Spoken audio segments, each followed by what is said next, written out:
तो दोस्तों steel sector के स्टॉक्स के बारे में वीडियो में बात करेंगे। क्या चल रहा है सेक्टर में उसको हम जानेंगे। इंपॉर्टेंट इश्यूज ट्रिगर्स क्या है।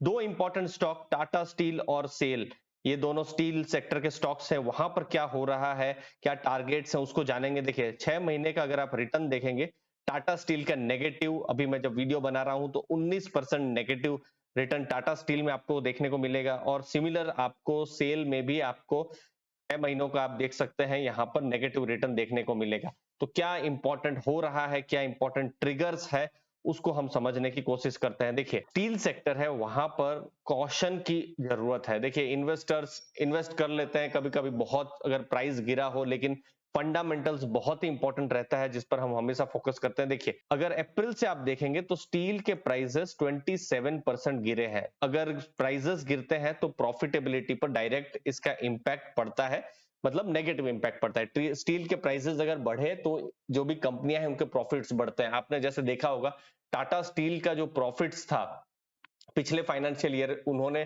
टीसीएस को भी पीछे कर दिया था क्योंकि स्टील के प्राइसेस बहुत बढ़े थे। लेकिन इस साल ऐसा नहीं होगा, टीसीएस अच्छा करेगा और टाटा स्टील फिर से पीछे हो जाएगा। तो ये एक इंपॉर्टेंट चीज है, इसको आपको ध्यान में रखना है। अब स्टील के लिए इंपॉर्टेंट है ग्लोबल कैसा चल रहा है, खासकर चाइना। चाइना अभी कमजोर है। और यूरोप की अगर आप बात करेंगे तो एनर्जी क्राइसिस है, वहां पर एनर्जी बिल्स बहुत बढ़े हुए हैं, तो इंपोर्ट की जो संभावना है वो कम है। दूसरी चीज है चाइना स्टील का बहुत ज्यादा उत्पादन भी करता है, सेलिंग भी करता है और यूज भी करता है।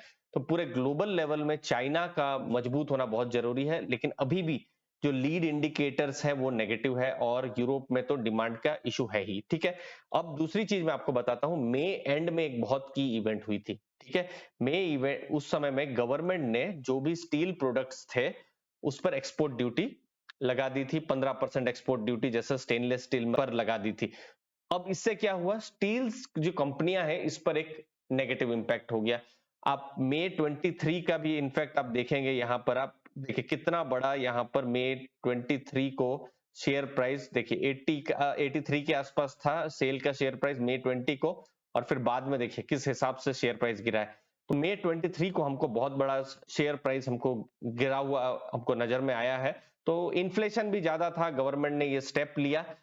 अब यहां पर गवर्नमेंट का क्या ऑब्जेक्टिव था कि जो भी डोमेस्टिक स्टील है वहां पर अवेलेबिलिटी ज्यादा से ज्यादा हो, ये गवर्नमेंट का ऑब्जेक्टिव था, इसलिए उन्होंने स्टील पर जो ड्यूटी है वो बढ़ा दी थी। अब इसके कारण से आप मई महीने से देखिए जो स्टील का जो एक्सपोर्ट है वो कम होना शुरू हो गया है। तो जो स्टील की जो कंपनियां हैं उनको प्रॉब्लम्स थी ही, और ज्यादा प्रॉब्लम हो गई है क्योंकि एक्सपोर्ट वो कर नहीं पा रहे हैं। उसके अलावा स्टील के जो प्राइसेस हैं वो भी कम हो रहे हैं। तो ये सब कुछ नेगेटिव इंपैक्ट पड़ गए हैं।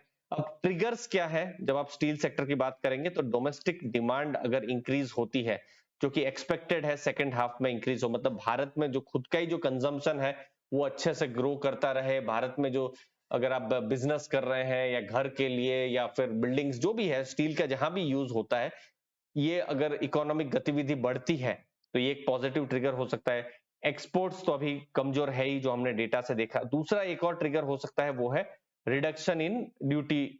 अगर जो भी स्टील पर जो ड्यूटी गवर्नमेंट ने लगाई है 15%, जैसे हमने देखा स्टेनलेस स्टील पर, ये ड्यूटी अगर रिड्यूस कर लेती है गवर्नमेंट, ये बहुत बड़ा एक अब शॉर्ट टर्म के लिए एक बहुत बड़ा मोमेंटम हो सकता है। अब इसके लिए बहुत मुश्किल है बोल पाना, ये कल भी हो सकता है, 1 महीने बाद भी हो सकता है, 2 महीने बाद भी हो सकता है, या फिर और ज्यादा समय भी ले सकता है। लेकिन ये इवेंट अगर होती है तो एटलीस्ट शॉर्ट टर्म में एक ट्रिगर आप देख सकते हैं। और एक और जो अगर सस्टेनेबल अगर आप देखेंगे तो वो है डिमांड कंडीशन चाइना में इंप्रूव होना बहुत ज्यादा जरूरी हो जाता है। तो ओवरऑल ये एक्सिस सिक्योरिटीज की रिपोर्ट जो थी मैं आपके सामने लाया था। उन्होंने लेटेस्ट जो भी अपने रिवाइज्ड एस्टिमेट्स जो है वो चेंज किए हैं, और टाटा स्टील की जो फेयर वैल्यू उन्होंने 115 की बाहर की है और सेल की भी 85 के पास बाहर की है। तो इसीलिए बहुत बड़ा अपसाइड अभी फिलहाल देखने को नहीं मिल रहा है। और देखिए मेटल स्टॉक्स में इन सब रिस्क को बिल्कुल ध्यान में रखना बहुत ज्यादा जरूरी हो जाता है किसी भी रिटेल इन्वेस्टर के लिए। इसलिए बहुत ही सजग होके यहाँ पर इन्वेस्ट करें, क्योंकि साइकिल्स को पकड़ना बहुत इंपॉर्टेंट यहाँ पर जब भी आप मेटल सेक्टर में एनालिसिस करें तब इंपॉर्टेंट हो जाता है। तो ये वीडियो में हमने एनालिसिस ही की है। स्टील सेक्टर पर बहुत क्वेश्चन आ रहे थे, मुझे उम्मीद है आपको वैल्यू मिली होगी। आपके समय के लिए दोस्तों बहुत बहुत धन्यवाद। Thank you.